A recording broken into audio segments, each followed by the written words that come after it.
Let's now shift gears and go into another sport, and that is handball. We know very well that this is, a sport that Kenya has always been known to be very, very strong and a powerhouse when it comes to club handball competitions in the region. We've had very big clubs. At the moment, we have Ulinzi Sharks. You have Nairobi Cereals Produce and Produce Board. You have Nairobi Water. You have Ulinzi Sharks on the men and the ladies side. Strathmore. So many teams to talk about. But this time round, they are preparing to depart the country for the African Cup of Nations that will be from the 25th to the 7th of the Democratic, in the Democratic Republic of Congo. Let's take the opportunity to introduce the guests in studio this afternoon to help us unpack the preparedness, and also remember the National Handball League is also going on. We'll be touching on that because very interesting matches are coming up. Some of the teams locking horns have representatives in studio. Will we have shots fired? We'll wait and see. Let's start with my farthest right. We are joined in studio by Regina Waithera. Regina, a national team player, getting ready to head to the Democratic Republic of Congo, but also a player with the National Cereals and Produce Board. Regina, hujambo? Sijambo. Karibu sana kwenye studio. Asante sana. Imekuwa ni masiku lakini karibu tena. Nashukuru Mungu. Karibu. Asante kwa tuabas. Asante sana na karibu tena. Asante. Next to Regina, we have Freshia Mukasia. Freshia, a player with the Ulinzi Sharks and also a member of the national handball team, getting ready to depart for the Democratic Republic of Congo in a matter of days time. You Freshia, hujambo? Sijambo. Karibu sana studio. Asante, nashukuru. Nasikia mnajiita Sharks, mnaamua tu kwenda kuogelea Nairobi Water. Kabisa. Na mnaogelea. Tunaogelea lakini kuna uzito. Maji na uzito. Hamna shida, tutaizungumzia hapo mbeleni. Let's turn to our left where we have the gentlemen. Also to my immediate left we have Jack Herbert, a coach who doesn't talk much, always there, but take him to the court. He always talks in the court with his team. National team coach and also coach Nairobi Water. Coach Herbert, hujambo? Sijambo. Karibu sana studio. Asante. Amesema ya kwamba Nairobi Water saa zingine maji ni mazito sana. Maji saa zingine utazama, usipoelewa vizuri utazama. Utazama. Haya, tuyazungumzie baadaye kidogo. Charles Omondi, Technical Director, Kenya Handball, with us in studio. Always very passionate when it comes to matters. Handball always has his fixtures and will always tell you what's coming up without mincing his words. He's here with us in studio, and we appreciate him making time to be with us. Charles, good afternoon. Good afternoon. Karibu sana. Asante sana. And well done for the National League that's going on at the moment. Thank you very much. And I also appreciate having us in the studio. Karibuni sana, yes, and feel at home as usual. This is your home where we talk matter sports. We'll start with you, Mr. Mondi. Yes. The National League is going on. You have the national team also preparing for the African Cup of Nations. After that, we'll have the Eastern Central coming up. A lot on your table in terms of coordination and making sure everything runs. Yeah, we don't take it for granted. I have a very good team. I have a very youthful team. And also, generally the clubs are very cooperative. The management of these clubs are always willing to support us. For example, when we wanted to have these players come with us, it is not a big task. Just inform their leadership and they're there. And today, I would say that we have a very unique combination. We have one of the most experienced goalkeepers with us today. We also have another player. He's not only a good player for KDF, he also featured in the team that won silver for the beach handball in Tunisia, the first medal at that level. So I'm really, really happy with Jack here, our coach, very experienced. So I think it was a very good selection. This panel is one of the best, I think, in handball. As we talk about that, you just mentioned, the national team setup. You've spoken about maybe one of the players here, the goalkeeper, Jack. Putting up together this team looks like a very easy assignment for you, or is it a headache because the league is very, very competitive and always in action all the time. How was it like selecting the team? Was it a headache? Oh yes, it was a headache. It was not easy. We have to come up with a lot of factors to come up with the team, looking at the experience, looking at the cooperation of new players in the team who have good abilities in defending, in shooting, also in fitness. It was not easy. We looked a lot, we had to look for a lot of factors to arrive to the selection of the national team. Congratulations to the two players with us in studio. That's Regina and Euphrasia. Congratulations for having been there. Let's start with you, Regina. A player with the national team. When it gets into the court, the moment umevaa zile magwanda za mchezo huwa umebadilika sana kama goalkeeper. Ikoje? Okay, naweza sema nashukuru kwanza the federation kwa kunipatia hiyo opportunity na kushukuru zaidi sababu one ndio maybe wafikie mahali ya kuniita sababu kuna ile kitu waliona ndani yangu, na naweza sema pia mimi sichukuli for granted. Mimi niko na task ya kuprove that kitu waliona it was worth it, na naweza sema najua haitakuwa rahisi kama kawaida sababu one watu pia wamejiandaa, but sisi pia huku tumejiandaa vilivyo. Kama vile umesikia coach amesema haikuwa rahisi. Haikuwa rahisi sababu one walihitaji watu ambao watawakilisha team, not only to kwenda tu kuparticipate but kucompete. Ukiangalia maneno ya kucompete, pengine nije kwako Euphrasia, utaona ya kwamba si rahisi. Mazoezi lazima tujikaze upande wa club na upande wa national team. Huwa mna balance vipi?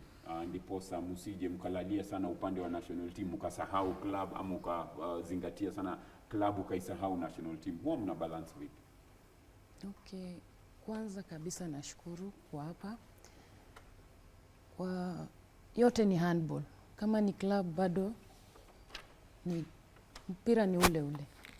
Ni same handball. Yenye unacheza kwa club, yenye unacheza kwa national. It's only the name, the club, and then this one you're going to represent the country. So but the game is handball. Whatever you play kwa club ndio unaenda kucheza kwa the Kenya team. So pale ni bonding na cohesion, kucheza na different players from different club. But the game itself bado ni handball. Bado ni handball. Yeah. Coach, waja nije kwako, Coach Herbert. You know, when I look at the playing unit, you're balancing both the national team and you're also checking on, our club matters as in, to ensure that there is continuity both from, the league and also club matches. Let's now look at the training, the training per se. How has the training been with the national team? It has been good. We started 2 weeks ago. We've been training from Monday to Thursday, and then Friday we give them off to go back to their clubs to perform again their duties, to honor the fixtures. The training has been, we've been for the last 2 weeks we've been working for fitness, ball handling. That is what we've been measuring on as we go to the next phase of training, and now going to see how the teams are going to bond to play together with different players from different teams. As we, balance up the same, it's critical. We are looking at some of, images of past handball matches that, we've had in the past.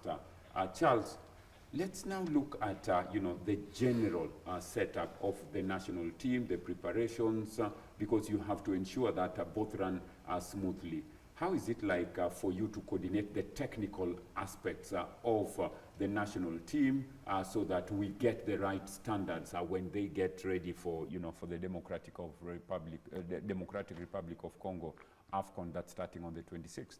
Actually, it has not been, I wouldn't say that has been hard because mostly we are together. The league is running, so the coaches have been active. And there's one criteria that nowadays we use when it comes to appointing, for example, like the coach of the national team. They must have a certain level. They must have a license from the International Handball Federation. And we have two coaches. We have Jack from Nairobi Water and we have Victor from KDF. And I think they're working together so nicely. And also when you look at the playing unit, I would say that they had a broader base compared to previously where we had limited number of players. Now we have so many players to be selected from. I would say that the top 4 clubs and also other clubs within the league. So I would say that it is not that difficult. And also the cooperation that we are getting from, let's say, like the stadia, they readily avail for us the stadium for the training.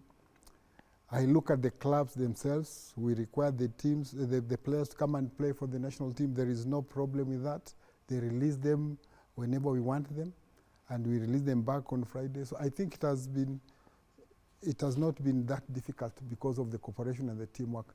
But I think all this is because of the closeness that we have together as a handball family. And as we look at this, Charles, before I cross over to the playing unit, you know, you've also benefited from National Olympic Committee of Kenya. They've been organizing very good, you know, technical moments, very good symposiums that have really been bringing federations, you know, together in terms of trying to look at the future. Have you as handball been beneficiaries of the same? Not only the training. I would say that without the National Olympic Committee, we could have been finding things very difficult. They've really been assisting us in terms also of kitting. You realize that in most cases, the kitting we get from the National Olympic Committee. The trainings, the last training that we had for handball, we had what we call the GSSS. We trained over 60 coaches, and that one really assisted us because we would say that we have harmonized our coaching. In most cases, the coaches that handling the league teams, their thinking and their operations are almost the same. You look at the training that we've been having with the athletes. I know there's another one coming next week. These are really, really eye-openers to our athletes, and it makes them even feel that there's a lot to be done to them as athletes. So I would say that National Olympic Committee has really played a very big role in development of handball. Well, I mean, National Olympic Committee led by Paul Tergat and Secretary General Francis Mutuku.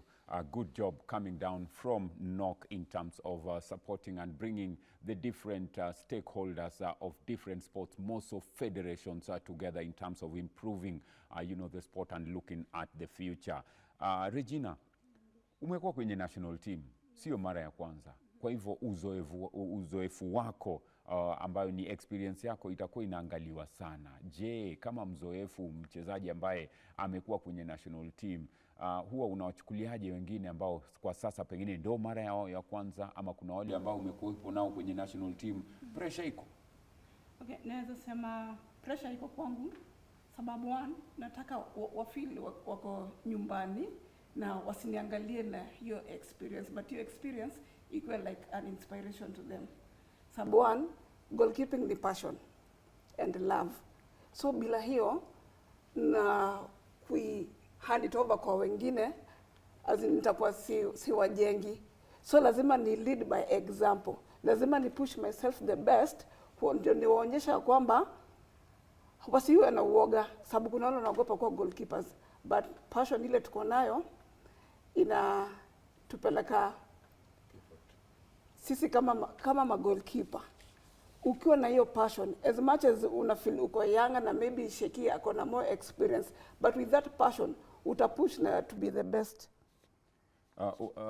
Nakubaliana na wewe unaposema ya kwamba goalkeeper ni passion. Because I was a goalkeeper in football, you know, in my years, and for sure, like you rightly put it, passion is the order of the day na kujituma, sio? Tuje kwako, Euphrasia, national team player, Ulinzi Sharks. Hebu tuzungumzie Ulinzi Sharks, mambo yakoje?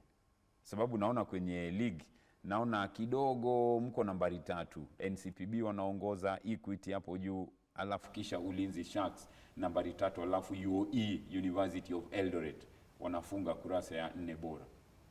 Mambo ikoje kwenye club? Okay, kwenye klabu saa hii siwezi sema tuko mbaya. Tuko sawa juu so far we have played 6 matches and we have won all of them, so we have 12 points. So I think we are okay. As we look at you know, the preparedness of the same, you know, it clearly tells you that a lot, you know, is happening and you're okay with the preparations going on. Bado tuzingatie na tubaki hapa sababu hapa ndio kuna mambo. Kesho kuna mechi. Okay. Mechi ya Euphrasia dhidi ya Regina. Okay. Game ya kesho ni ngumu. It's a tough match, but we as Ulinzi, we are very much prepared. And from our preparation, I believe I'm going to win. You're going to win tomorrow? Yeah. Regina? Okay, mi naweza sema Angalia yuacheka. naweza sema haitakuwa rahisi na pia haitakuwa ngumu depending na vile tutaihandle. Sababu at the same time lazima tucheze tukijua we need each other, sababu unasikia vile bado tuko kwa national team, so lazima tucheze tukienjoy game.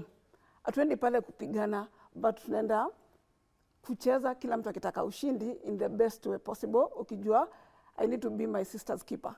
Sababu sisi mhitaji hapo tu kesho pekee, but kuna kibarua hiyo ya Kongo. So kesho ndio tunajituma, tutacheza game, tutaenjoy game, tuta display the best handball. And mimi kama vile umesikia experience, I'll be there to show the world what I'm made of. Hiyo experience lazima niitumie at least kusaidia timu yangu kushinda. Kazi ipo. Waswahili wanasema kila mwamba ngoma uvutie upande wake. Euphrasia yuavutie upande wake, Regina yuavutie upande wake. Kesho tusiandikie mate, wino upo. When the two teams meet, that is KDF, Ulinzi Sharks will be taking on National Series and Produce Board. That is tomorrow. You know, Charles will be letting us know whether it's at Kaloleni or the venue. But the two teams will be going head to head tomorrow. Like Regina says, they are national team players and they need each other after tomorrow's game. A lot to talk about. Coach, the National League going on, very interesting matches, you know, coming up. And Regina's mentioned one thing, that as we play, we are also mindful that there is the DRC assignment. So you cannot go all out, because when you go all out, unaweza muumiza mchezaji mwenzio ambaye utamuhitaji hapa mbele. As coach, what's your advice to both of them as they go into this, you know, game tomorrow? First, may the best team win. As a coach, I'll also be looking at the abilities of their skills, what they're going to display tomorrow, because both of the teams comprise of the top national players. So I'm going to be keen on how they're going to play tomorrow. And of course, as Regina have said, they have to be their sisters keepers, not to injure one another, because they need one another in the task ahead of us, which is the Cup of Nations in DRC. Interesting indeed, as we look at some clips about handball, you know, out there. Charles, how prepared are we from a logistics point, you know, in terms of getting ready for the African Cup of Nations senior women that's coming up in DRC from the 26th? Yeah, I would say that we are almost there. Unlike before, where we used to tackle issues of, first of all, like documentations. I think that one is done. Every player has a passport. They have their yellow fever cards ready. The other thing is that as far as registration is concerned, nowadays we don't register, we are paperless. I think we've already done that, and there's a platform. We have entered all the required players. The only remaining bit now is other logistics from the government, which I'm sure by next week we should be ready. And I don't see any hitch. I believe we are set and we are ready. As we look at this, I believe the African handball, you know, teams are also looking at the safety of the teams that are going there, because we have, you know, the current health scare, which is the Mpox, you know, case that's going on. I hope and want to believe that they have also factored in all those in terms of safety of the teams that will be going there. Yes, we've been having meetings. Our medical representative, there's a commission, the medical commission of the Confederation. It has been having meeting between the clubs, the countries participating, and the host. So I would say that that has already been taken care of. And any other eventuality, I know things like the COVID and whatever, they've still considered that. So I think there is no cause of alarm. No cause of alarm. Thank you very much for clearing that, you know, as we look at the same. Let me come to Euphrasia. Euphrasia, this is your first time in the national team, see you? Yeah. And as you go into the national team for the first time, are you under pressure to deliver? No, I don't think I'm under pressure. What I can say, okay, I thank the management or the technical officials for giving me the opportunity, the call up. So I'm ready to learn and give out my all. Thank you very much, because there are those first timers who go in, get so nervous and really look into it, na uoga inaingia, then they end up underperforming or not giving their best. There are those who get so excited and get carried away and also don't end up giving their best as a result of the same. But Regina, una kina fresh hapa ambao ndio ma first timer. Ujumbe kwao? Ujumbe kwake tu ni kuambia lazima wajitume, sababu sahi ni top cream. Na ukiwa top cream, lazima uonyeshe the reason as to why walikuchagua wewe kama top cream. So ni kwenda tu kucheza, kuenjoy handball na kudeliver. Sababu at the end of the day, the country inatuhitaji sisi kudeliver. Kabisa. So lazima tujitume tukijua tumebeba hiyo bendera na lazima tuiprotect in each and every way possible. Na sisi mafans huwa tuko patient, huwa tunataka results. Yeah. Charles, after that comes Rwanda, you know, or the Eastern Central, you know, club championships. Give us you know, just a tip of what's happening from that front. Are teams ready? Yeah, I would say that teams are prepared and we have received confirmations from the Kenyan teams. I know NCPB men have already confirmed. We are yet to get confirmation from KDF, Nairobi Water, GSU and Black Mamba.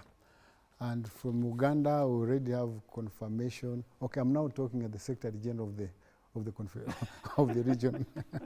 From Uganda, I know Uganda prisons, Uganda police are participating. From Rwanda, we have APR, we have police, and we have Rwanda University. And Burundi, we also have 2 teams coming. DR Congo, they'll be sending also 2 teams. So I think it's going to be a very, very competitive championship as usual. Very competitive indeed. Jack, let's now, you know, wear our Nairobi Water hat. How prepared is Nairobi Water? Because looking at the way things are, you know, from a lady's point, Nairobi Water, kidogo, siwaoni hata pale juu. Men, yes, I can see them at the top. You know, how prepared is Nairobi Water? We are very much prepared, considering that we're the defending champions. Just looking forward for the confirmation, of course, from the company. At the moment, we're top in the league. We are the one leading, and then KDF, and then Cyril. So I can say we are much prepared for the Eastern Central Club Championship. Huwa mnasema as in, you know, I mean, you always ask the other teams, you want to lose or you want to, the question for them has always been, they give them 2 options. We either beat you or you lose. Oh, so yes. whichever the one they decide, but that's talk for another time. Last comment, let's get to you, Euphrasia. What can you promise your Ulinzi Sharks fans tomorrow? About tomorrow's game? Tomorrow's game. Okay, we as Ulinzi Sharks, we are very much prepared. I know it's a tough match, but the way we have trained and comparing the last match, we drew 30-30. But we did mistakes and we have corrected them. So we believe for tomorrow's match, we are going to enjoy, play ourselves out, and the major part is safety. Safety. Yeah. Safety it is indeed. Regina, you have the final word in less than 30 seconds. What can you assure ama utawaahidi vipi wapenzi wa handball hapa nchini mnapoelekea kule DRC Congo? Okay, kama national team. Kama national team na mimi kama mchezaji goalkeeper naweza sema I will do my part the best I can to save all the matches to bring victory home. Sababu at the end of the day lazima tulete kikombe na tunajiamini kulingana na support tumepewa na federation, makoch tumepewa wachezaji wenye ambao pia wamechaguliwa. I think we have what it takes to bring the trophy home. We have what it takes to bring the trophy home is the message from Regina Waithera, national team player, also a member of the National Cereals and Produce Board. Regina, in my days, nilikuwa naambiwa goalkeeper mzuri ni yule afungwi. Nami pia nakwambia goalkeeper mzuri ni yule afungwi. So make sure haujafungwa as they get ready to leave for Democratic Republic of Congo for the African Cup of Nations. Then after that, we'll be having the Rwanda Championships, which is the East and Central, that will be coming up. We want to appreciate the handball team, Charles Omodi, the technical director, Kenya Handball, not forgetting, Jack Herbert, coach, national team, and Nairobi Water, wishing you all the best, coach, as you go to, DRC with the national team, and, Regina Waithera, player, national team, and also first-timer Euphrasia Mokasia, who have been with us here in studio. We are going into a short commercial break. When we come back, we'll be talking matters National Olympic Committee of Kenya. Don't go away, because it's after the break.